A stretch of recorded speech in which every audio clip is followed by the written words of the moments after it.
Hi, welcome to Pardon the Interruption. I am Jeremy Goldstein along with Ben Schiller.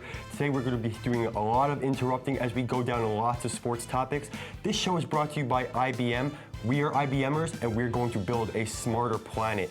We started off today in the 305 with baseball, but not the Tampa Bay Rays, the Miami Marlins. Yes, the 4 Marlins fans that exist in the world today believe that they are actually going to be good in the next few years. They have made some trades along the way, getting potential superstars Sixto Sanchez, Jordan Yamamoto, and Garrett Cooper, but I just don't see it. Well, I'm gonna have to agree with those 4 fans that you said are in Miami.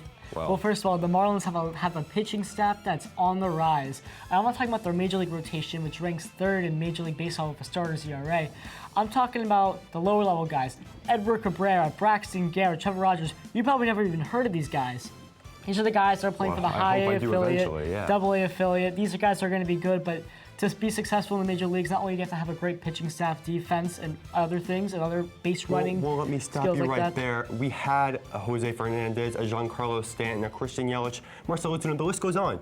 These great players that have established themselves as all-stars in this league did not succeed as a unit in Miami, and now they're all off on their own teams, leading them to playoff runs, and it's sensational how once they leave the ballpark, they can do greater things. Well, 2016, you had Jose Fernandez, Christian Yelich, Giancarlo Stanton, you had that whole group, but they were a 77-win team. You can't make the playoffs with 500 does not cut it. But not even 10 over. They have a large ballpark in Miami. You have 344 and lat 340 in right. You're talking about the biggest dimensions in Major League Baseball, especially with a low-power team such as the 2019 Miami Marlins. That's not going to do it for them. Well, we're going to need a stat that shows that ballpark leads to success. We're going to now move on to the NBA, where the New York Knicks and the Brooklyn Nets had, I would say, different types of success in their free agencies. The Nets landed their superstars to go along with their playoff team, while the Knicks are sort of setting up for maybe free agency 2 years from now as they're taking risks on young players like Bobby Portis, Julius Randle,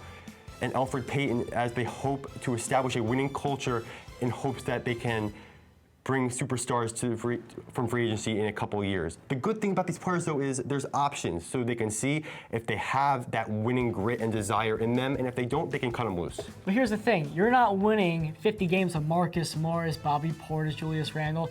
But let me just tell you one thing. The Brooklyn Nets, we're taking the 5 train to Atlantic Avenue on Barclays Center. Wow. We're talking about one of the greatest teams in the NBA this upcoming season, especially without Kevin Durant, who will likely be out for the entire 2019-2020 season with that torn Achilles tendon.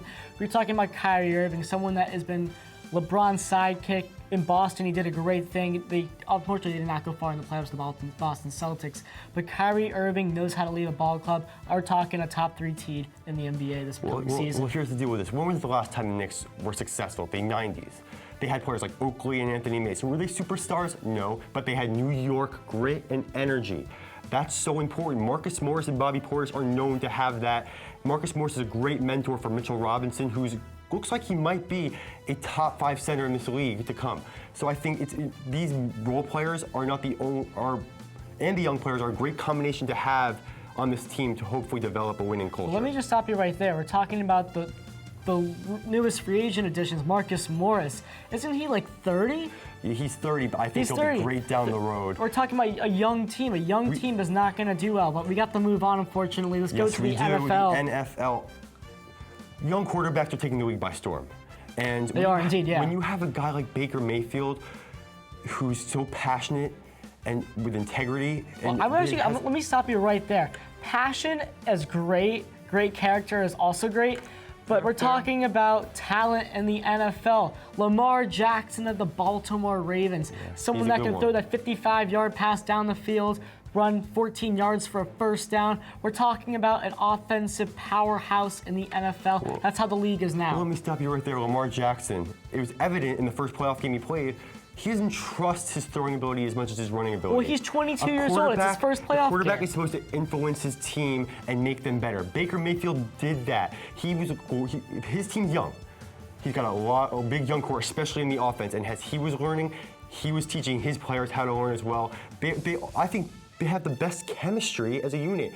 And when you all think on that same level, you're going to have the better chance to go further down the road. Well, Baker Mayfield played basically the entire season with the Cleveland Browns. Lamar Jackson really didn't get regular playing time until week 9, week 10 when Joe Flacco went down with that injury. You're proving my point. But Joe Flacco, Mayfield started earlier in the season. He already knows how to play with his team. But the Cleveland Browns didn't make the playoffs, and the Baltimore Ravens did. Lamar Jackson did push the Ravens team from the midway in the standings to basically a wild card spot later in the season. But literally, Baker Mayfield is an awesome quarterback. Husky build. He can't run for the first down, but he can throw the ball. But Lamar Jackson's a total package. Great point. But that's all the time we have today. I had a lot of fun arguing with you. Even though I won, I'm sure you had a great time as well. I don't know about that. You can tweet us on Twitter if you want to know who actually won. We'll send a poll this afternoon. JNGHD. This is brought to you by IBM. Let's build a smarter planet. I'm Jeremy Goldstein. This is Ben Schiller. Have a nice night. And thank